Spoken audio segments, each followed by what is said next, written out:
A house in the Utah desert, a family portrait left unfinished, 4 children missing from the frame, a cradle overturned in the dust, its blankets stiff with something darker than milk.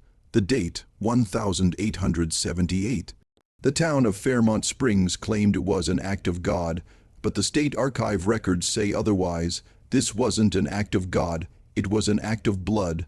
From the first whisper of the Fairmont family, nothing is ordinary. Their births did not align with the calendar. Their skin tones shifted as if the blood within them carried multiple histories at once. And one by one, the children vanished, their absences explained with the same phrase the town used for everything it feared: best not to ask. Fairmont Springs was settled in 1851, built on land the Shoshone people refused to touch. They called it the Red Valley, a place where blood does not stay in the body. The settlers dismissed it as superstition, though many of their cattle died with strange lesions splitting their hides. When the Fairmonts arrived in 1870, the town's pastor declared them chosen. No one asked by whom. Jonathan Fairmont came from Ohio with a Bible, a ledger, and 4 children who were not his.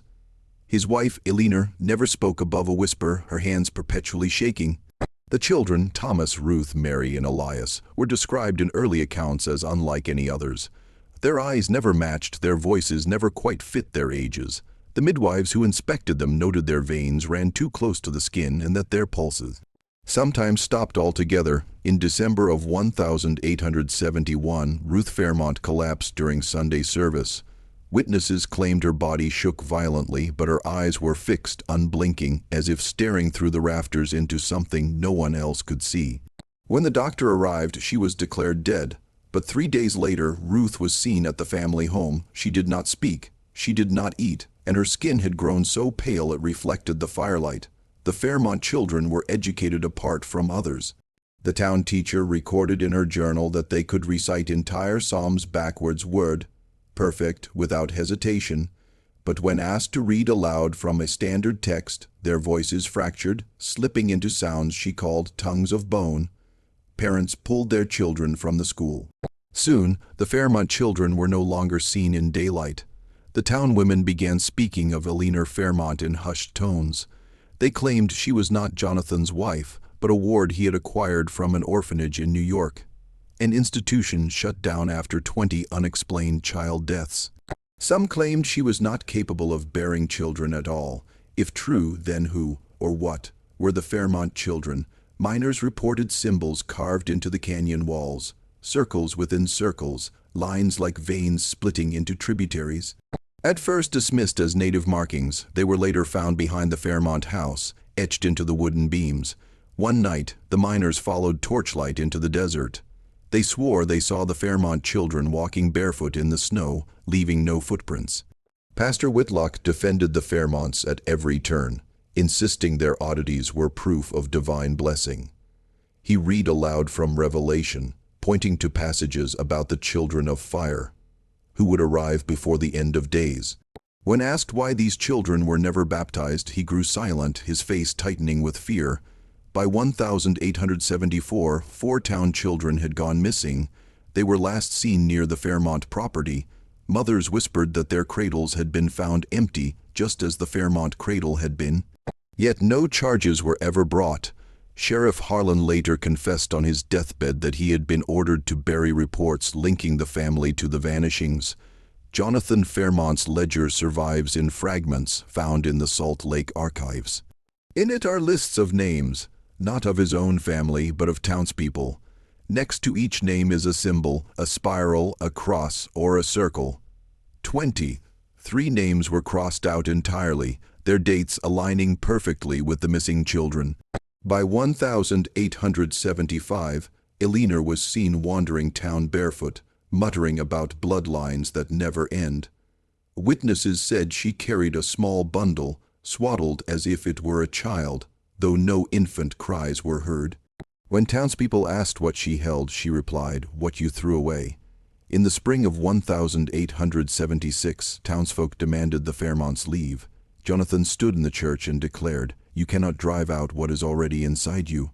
He claimed their blood was mingled, their families bound to his forever. That night, several townspeople woke to find strange bruises on their children's necks, in patterns that resembled fingers. On November 18, 1876, the Fairmont house burned. But when the smoke cleared, no bodies were found, only the foundation remained, scorched into a circle. Witnesses swore the flames burned inward, not outward. The family was never seen again, or so it was claimed. Years later, records emerged linking Jonathan to the Whitlock Orphan Asylum in New York, shuttered after reports of failed experiments in selective breeding. The asylum's overseer was none other than Pastor Whitlock's brother. The missing children had not been adopted. They had been collected. In 1902, two surviving townspeople gave sworn testimony to a journalist.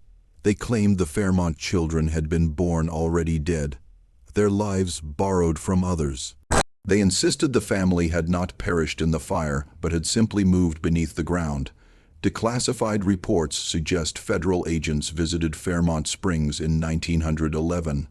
They sealed off the old Fairmont property and dug deep into the earth. Whatever they found was not made public, but the site was fenced and soldiers were stationed there until 1924. Local rumors claimed they heard singing rising from the soil at night. Modern historians argue the Fairmonts were part of a larger program, an attempt to create unbroken bloodlines. By reintroducing traits long considered extinct, their children, they claim, bore markers that do not appear in human genealogy. Some argue they were bred not for life, but for continuation, living vessels of a lineage no one dared name. The spirals carved into the canyon later appeared in medical journals, drawn by doctors who never set foot in Utah. The same pattern can be found in early eugenics experiments. The symbol is whispered to mean, the child is the parent. It was etched not just on canyon walls, but on the bones of those exhumed from unmarked graves near the Fairmont property. By 1930, Fairmont Springs had become a ghost town. No one wished to live near the land where the family once stood. Yet travelers reported seeing pale children playing near the ruins. When approached, they would vanish into the desert air, leaving only the faint sound of humming psalms backwards. The Fairmont story was buried in archives, dismissed as folklore. But documents prove otherwise. The missing children, the sealed records, the government's silence, and the strangest fact of all, descendants across Utah today carry unexplained genetic markers, traits that cannot be traced to any known family. When asked, genealogists use the same phrase the townsfolk once did: best not to ask.